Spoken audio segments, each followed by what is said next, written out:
मिलता है, वहीं 2 सींग वाले भी परेशान कर रहे हैं। हर खेत की रखवाली करनी पड़ रही है और हमारे बड़े पैमाने पर बेरोजगारी है।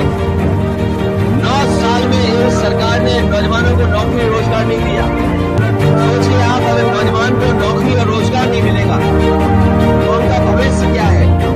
और अगर नौजवानों का भविष्य नहीं है तो हमारे समाज का, प्रदेश का, देश का भविष्य अच्छा नहीं हो सकता है। मैं देख रहा हूं कि विधानसभा में बैठ करके भारतीय जनता पार्टी के लोग झूठ बोल रहे हैं।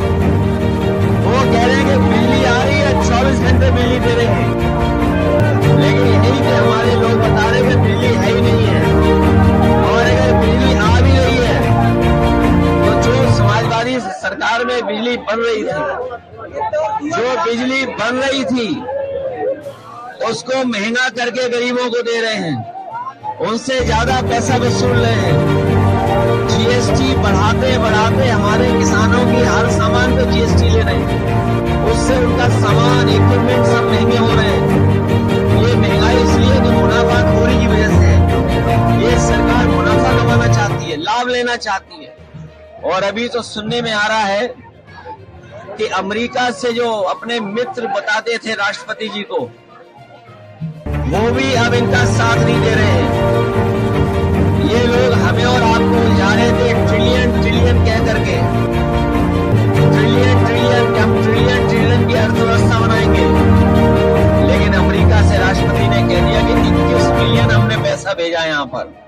हमें आपको उलझा दिया ट्रिलियन में और खुद 21 मिलियन पता नहीं कहां पहुंचा दिया है। कारखाने बंद होने जा रहे हैं अभी।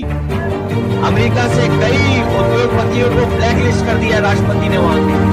और हमारे मुख्यमंत्री कह रहे हैं कि अंग्रेजी कौन सीखेगा, कौन नहीं सीखेगा। विदेश से कारोबार कर रहे हैं और अगर कारोबार करना है विदेश से तो अंग्रेजी आना पड़ेगा, सीखना पड़ेगा, जानना पड़ेगा। और महाकुंभ की जो व्यवस्था खराब की है उसके लिए जिम्मेदार मुख्यमंत्री खुद हैं, क्योंकि खुद ही वहां जाकर के बार निगरानी करते थे, निरीक्षण करते थे। अगर निरीक्षण करते थे तो किस बात का निरीक्षण करते थे? जो लोगों की जान गई है सब कुंभ में, उसकी सूची नहीं दे पा रहे, नाम नहीं बता पा रहे। जो खोया पाया केंद्र में है वो भी नाम नहीं दे पा रहे, क्योंकि सरकार डरी हुई है। क्योंकि नाम देते ही उनकी सच्चाई सामने आ जाएगी, कितने लोगों की जान गई है। लोग थक हार करके चले गए। और ये गिद्ध वाली बात जो कह रहे हैं, मुख्यमंत्री जी ने गोरखपुर में गिद्ध के लिए एक कुछ बनाया है। गोरखपुर वाले और हम लोग जानना चाहते हैं कि ये गिद्ध के लिए क्या बनवा लिया है गोरखपुर में आपने? गिद्ध का प्रजनन सेंटर बनाया है और गिद्ध की बात कहकर के ये साबित कर दिया है। और आखिरकार गिद्ध को कहकर के किसको अपमानित कर रहे थे? क्या उनके परिवार के लोगों को, जो अपने परिवार के सदस्यों को ढूंढ रहे थे? एक बेटी अपनी माँ को ढूंढ रही थी, भाई को ढूंढ रहा था। लोग आकर के अपने घर वालों को ढूंढ रहे थे जो अभी तक नहीं मिले हैं। क्या ढूंढने वालों को सरकार गिद्ध बोल रही थी? और सबसे बड़ा सवाल है, ये जो सुअर का नाम ले रहे हैं, ये हम लोगों ने, किसी ने नहीं कहा कि पानी खराब है गंगा का। सेंट्रल पॉल्यूशन बोर्ड ने कहा है कि ये गंगा का पानी खराब है। गंगा का पानी नहाने लायक भी नहीं है, आज मत तो भूल जाइए। तो सोचिए सरकार किसको सुअर कह रही थी। मुझे तो लगता है ये दिल्ली और लखनऊ के झगड़े में एक दूसरे को गाली दे रहे हैं।